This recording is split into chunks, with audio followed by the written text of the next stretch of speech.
Assalamualaikum warahmatullahi wabarakatuh. Perkenalkan, nama saya Muhammad Raffi Wiryandra dengan NIM 192231040 dari kelas Gizi 5B, dan pada kesempatan kali ini saya akan memaparkan hasil praktikum survei konsumsi pangan kami terkait dietary assessment for breastfed children. Ini adalah latar belakangnya. Survei konsumsi pangan penting dalam bidang gizi masyarakat karena memberikan gambaran pola makan, kualitas diet, dan juga kecukupan gizi individu maupun kelompok yang berguna untuk menilai resiko gizi kurang atau lebih serta merancang intervensi gizi. Contohnya, survei di Jepang menunjukkan perubahan pola konsumsi anak dan remaja selama 2 dekade terakhir, seperti penurunannya asupan buah, ikan, dan susu, serta meningkatnya konsumsi daging dan minuman berpemanis. Pada anak usia dini, praktik pemberian makan bayi dan anak (ICF atau Infant and Young Children Feeding) menjadi kunci dalam memastikan asupan gizi optimal agar terhindar dari malnutrisi. Namun, penelitian di Bangladesh menunjukkan praktik ICF masih rendah dengan hanya 26% anak memenuhi minimum dietary diversity dan 22,9% memenuhi minimum acceptable diet. Oleh karena itu, penilaian konsumsi pangan menggunakan indikator ICF penting untuk memahami pola makan anak menyusu dan menjadi dasar penyusunan intervensi gizi yang sesuai. Berikut adalah rumusan masalahnya. Yang pertama, bagaimana praktik pemberian makan anak usia 6 sampai 23 bulan berdasarkan indikator IHF di lokasi penelitian. Nomor 2, apakah pola konsumsi pangan anak memenuhi kriteria MDD, MMF, dan juga MMFF. Yang ketiga, faktor apa yang mempengaruhi praktik pemberian makan anak terkait frekuensi menyusu, variasi MPASI, dan juga kecukupan gizi. Dan untuk tujuannya, yang pertama mengetahui praktik pemberian makan anak usia 6 sampai 23 bulan berdasarkan indikator IHF. Yang kedua, mendeskripsikan pola konsumsi pangan anak sesuai kriteria MDD, MMF, dan juga MMFF. Dan yang ketiga, mengidentifikasi faktor yang memengaruhi praktik pemberian makan anak seperti frekuensi menyusu dan juga keragaman pangan. Berikut adalah metodologinya. Yang pertama, waktu dan tempat praktikum. Praktikum ini dilakukan pada hari Selasa 21 Oktober 2025 di rumah seorang ketua Posyandu di Jalan Sidotopo Kidul nomor 51 Surabaya dengan metode wawancara langsung antara mahasiswa dan juga ibu responden. Subjek dari praktikum kali ini adalah seorang anak usia 6 sampai 23 bulan yang didampingi oleh orang tuanya untuk mengetahui pola konsumsi pangan secara rinci. Dan metode pengumpulan datanya, data dikumpulkan melalui wawancara menggunakan kuesioner IHF dan lembar 24-hour food recall untuk menilai pola konsumsi pangan anak berdasarkan indikator IHF. Dan pengolahan dan juga analisis datanya dilakukan, data dianalisis berdasarkan inisiasi menyusui dini, asupan ASI, cairan, dan juga hasil 24-hour food recall, kemudian dihitung nilai MAD melalui kombinasi MDD, MMF, dan juga MMFF. Berikut adalah identitas responden. Respondennya sendiri itu adalah seorang anak yang berinisial FAZ, memiliki tanggal lahir 24 April 2024, yang berusia 18 bulan, berjenis kelamin perempuan, dan juga inisial dari ibunya sendiri adalah A. Lalu ini adalah kuesioner Infant and Young Children Feeding. Yang pertama adalah kuesioner inisiasi menyusui dini, yang dimana anak pernah diberikan ASI, tetapi ASI pertama diberikan 1 hari setelah kelahiran. Hal ini menunjukkan bahwa inisiasi menyusui dini tidak dilakukan sesuai anjuran WHO yang seharusnya diberikan segera setelah lahir.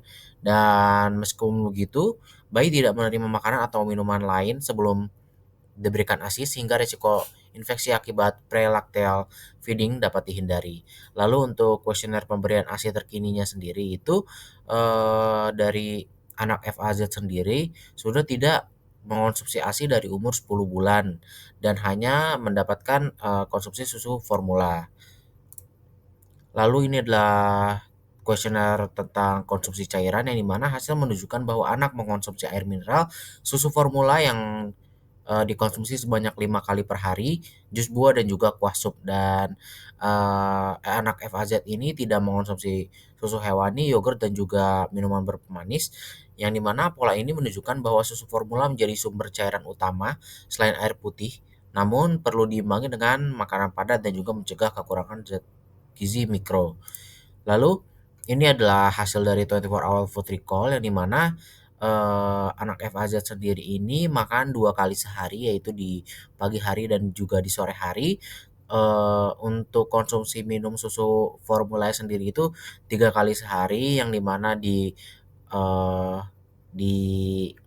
waktu snack pertama, lalu dimakan sore dan juga dimakan malam. Lalu untuk menu untuk makannya sendiri di pagi dan sore itu ada nasi, soto ayam yang berisikan nasi, telur, wortel dan juga untuk snacknya itu ada biskuit dan juga makanan pelengkapnya lagi itu ada susu formula. Lalu, dapat dilihat bahwa pola makan ini menunjukkan bahwa anak sudah mulai mengonsumsi makanan keluarga, namun masih terbatas pada sumber karbohidrat dan juga protein hewani tanpa variasi buah, sayur lain ataupun sumber lemak. Lalu ini adalah analisis kelompok pangan berdasarkan MAD. Yang pertama yaitu adalah indikator analisis minimum dietary diversity, yang di mana minimal untuk memenuhi DDS atau dietary diversity score itu harus mengonsumsi minimal 5 dari 8 item yang ada.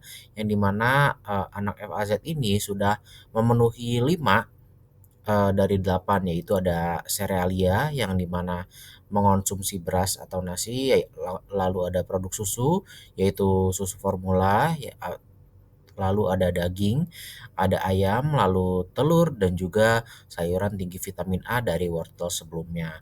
Artinya anak sudah memenuhi standar minimal MDD, sorry. Lalu ini adalah MMF, yaitu adalah anak telah mengonsumsi makanan padat atau semi padat lebih dari 3 kali dalam 24 jam termasuk 2 kali makan utama dan 1 kali cemilan. Pola ini sudah memenuhi ketentuan MMF sesuai dengan rekomendasi WHO untuk anak usia 12 sampai 23 bulan. Lalu yang selanjutnya adalah analisis minimum milk feeding frequency MMFF, yang dimana anak diketahui mengonsumsi susu formula 3 kali dalam sehari, yang dimana sehingga sudah memenuhi kriteria minimal 2 kali pemberian susu dalam 24 jam.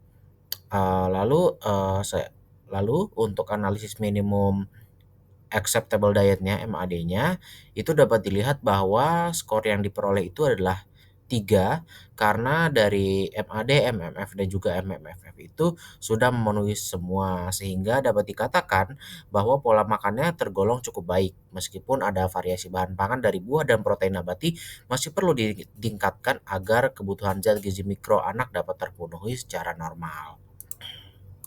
Lalu yang selanjutnya adalah kelebihan dan juga kekurangan dari IECF.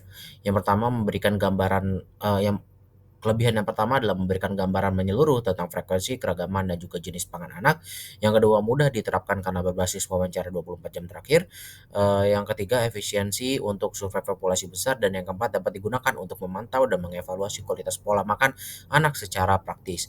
Lalu untuk kekurangannya sendiri, itu yang pertama bergantung pada ingatan responden sehingga rentan bias. Yang kedua, tidak menilai jumlah porsi atau kandungan zat gizi. Yang ketiga, kurang sensitif terhadap kekurangan zat gizi spesifik. Dan yang keempat, perlu dilengkapi dengan metode penilaian asupan yang lebih detail. Lalu ini adalah kesimpulan dari praktikum kali ini. Hasil praktikum dengan indikator IECF menunjukkan bahwa anak usia 18 bulan telah memenuhi sebagian besar indikator gizi dasar, termasuk nilai MAD melalui keragaman pangan, frekuensi makan, dan juga konsumsi susu.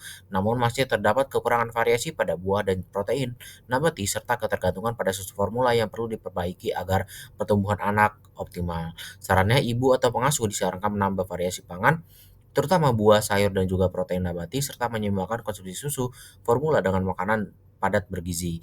Tenaga kesehatan dan juga kader posyandu juga perlu untuk terus memberikan edukasi penerapan indikator IHCF untuk mendukung tumbuh kembang anak secara optimal. Mungkin cukup sekian yang dapat saya sampaikan, kurang lebihnya mohon maaf. Wassalamualaikum warahmatullahi wabarakatuh.